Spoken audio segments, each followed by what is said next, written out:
rad ruke.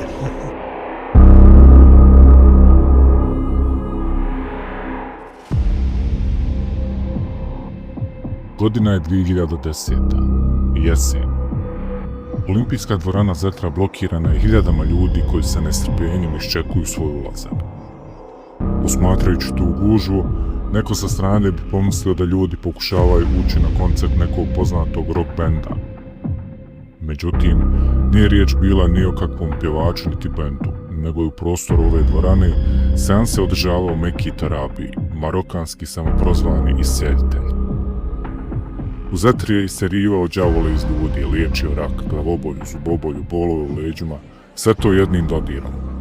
Naravno, sve je bila laž i obmana. Tih dana u Zetri je prodano na milione litara obične vode. Vode koja je navodno bila ispunjena Torabijom i ljekovitom energijom. Marokanac je tvrdio da ne radi sam. Spominjao je bića sa 5 planeta koja mu daju energiju, a koju je on onda navodno prenosio dodirom na ljude. Od karata i prodaje vode je zaradio na 100.000 maraka, a onda je Torabi, baš kao što se i pojavio, misteriozno nestao. Kako je jedan čovjek uspio ubijeti maltene čitavu državu u svoje galaktičke moći i šta se s njim desilo i gdje je danas? U ovom videu ćemo govoriti o Mekiju Torabiju. Meki Torabi potiče iz marokanskog grada Sirata, koji se nalazi između Rabata i Kazablanke. Za sebe je tvrdio da je iscijeljitelj i da je već sa 5 godina svojim roditeljima rekao da će kada odraste liječiti ljude od tumora. Govorio je da se još kao dijete osjećao kao odrastao čovjek, kao da mu je 50 godina. Tokom studija u Parizu već je tada počeo navodno primati galaktičku energiju i komunicirati sa Bogom. Zabrinuti roditelji su mislili da nešto nije u redu s njim, pa su ga vodili kod raznih doktora po Maroku i Francuskoj. Iako je od malih nogu znao da ima navodne moći, tek ih je počeo upotrebljavati sa 50 godina. Prvo je liječio članove porodice, pa komšije, a zatim i nepoznate ljude. Objašnjavajući svoje nadljudske moći, Torabi je govorio kako energiju prima sa 5 različitih planeta koji su izvan sunčevog sistema. Pričao je kako lijevom rukom liječi bolesti od đavola, a desnom rak, dijabetes i tako dalje. Nadljudsku energiju koja mu prenose mala nevidljiva bića, kaže da on potom prenosi na ljude dodirom, ali ona nestaje čim se oni udalje 150 metara od njega. Oni su napredni milioni godina na nas, sad kad tehnologija njihova daleko naprednije, i on prije malo spominje da u kontakt razgovor s njima. Zato je bilo neophodno da kupe flaširanu vodu koja je bila ispunjena njegovom energijom. Na ove prostore Torabija dovodi Asad Sabo Ayel, Iračanin iz Zagreba, koji je tvrdio da mu je Marokanac izliječio rak gušterače i dijabetes. Iako je prije dolaska na Balkan Torabi već 6 godina radio i činio navodna čuda sa liječenjem po svijetu, svjetski mediji su jako malo ili nimalo pisali o njemu. I oni što su pisali, nazivali su ga običnom varalicom. Jedan lokalni marokanski medij o Torabiju i njegovim seansama je pisao da je on obični šarlatan i da je mnogo ljudi zbog odlazaka njemu prekinulo svoja liječenja kod doktora, pa su poslije nažalost prekasno shvatili da su žrtve obmane. Interesantno je da je Torabi imao svoju strancu koja je bila isključivo na hrvatskom jeziku. Meki Torabi na Balkan prvi put stiže u proljeće 2009. godine i to u Zagreb, gdje je mjesec dana držao svoje seanse u Zagrebačkom velesajmu, kroz koji je prodefilovalo na 100.000 ljudi. Par mjeseci kasnije ponovo dolazi u glavni grad Hrvatske. Nakon napuštanja te države, mediji ga optužuju za prevaru tešku na milione eura kroz prodaju vode i održavanje seansi u vili njegovog menadžera koji su naplaćivane i po 500 eura. Torabi, uvrijeđen optužbama, poručuje da se više ne vraća u Hrvatsku, te da pacijenti mogu doći u Maroko da ih nastavi liječiti. Godinu dana kasnije, Sabo Ayel ga dovodi u Bosnu i Hercegovinu, jer kako je tada rekao ovaj Iračanin, Torabi je vidio da je ljudima u Bosni i Hercegovini potrebna njegova pomoć, pa je odlučio doći. Torabi će se u Sarajevu zadržati mjesec i pol dana, a u Zetri i njenom krugu svakodnevno su bile ogromne gužve ljudi. Svaki dan kroz Torabijevo takozvano liječenje prolazilo bi na 1000 stanovnika, a jedan dan je kroz Zetru prošlo čak 30.000 ljudi.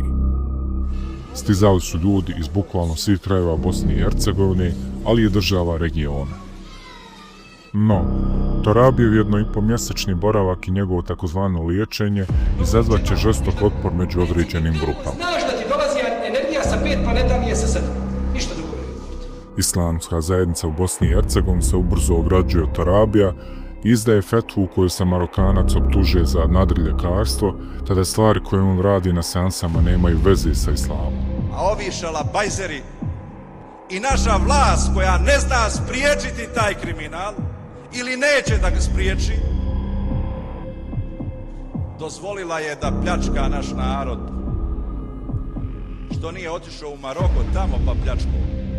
Od Marokanca i njegovog djelovanja će se tada ugraditi vidovnjaci, pa čak i sami nadriljekari, ali i vehabijski pokret u Bosni i Hercegovini. Oni će čak u Zetri oko nje dijeliti letke ljudima koji su protiv Torabija.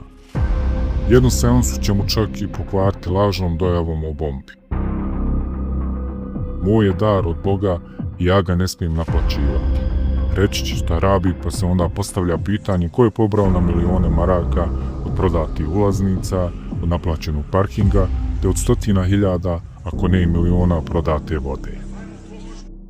Ono što je za rubriku vjerovali ili ne, činjenica da je tadašnji premijer Federacije Bosne i Hercegovine, Mustafa Mojzinović, dočekao Torabija i uručio mu zahvalnicu jer je građanima vratio osmijeh na lice. Nekoliko mjeseci kasnije, Torabi će ponovo pokušati doći u Sarajevo sa istom misijom, no bit će mu odbijen dolazak.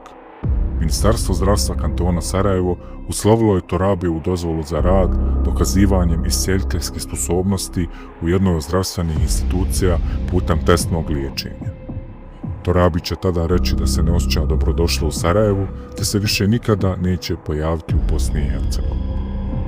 Nakon Bosne i Hercegovine, Torabi se neće pojavljivati više ni u Hrvatskoj, gdje je rekao da neće više dolaziti nakon što su mediji ga optužili za prevaru.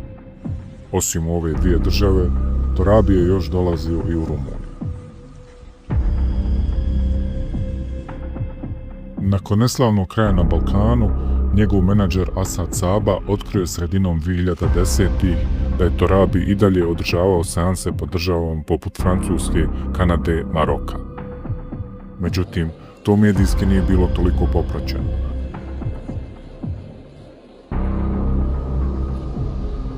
No gdje je danas Meki Torabi?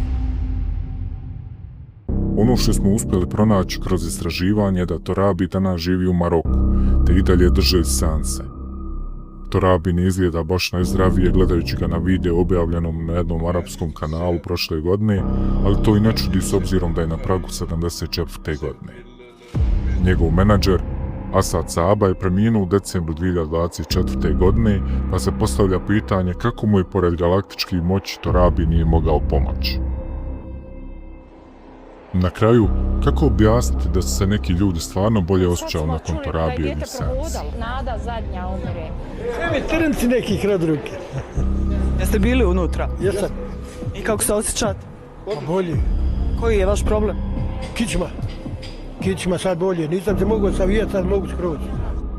To je zbog placebo efekta, psihološkog fenomena gdje se određena osoba osjeća bolje zbog snažnog vjerovanja u izlječenje. Sam Torabi je nastupao sa ogromnim samopouzdanjem, tvrdeći da ima direktnu podršku viših sila. Za osobu koju zdravstveni sistem nije pomogao, koja se hvata za slamku spasa, takav autoritet djeluje kao jako moćan okidač za placebo. Dakle, mozak je bukvalno naređivao tijelu da se osjeća bolje zbog snažnog ubjeđenja da je konačno pronađeno rješenje i spas.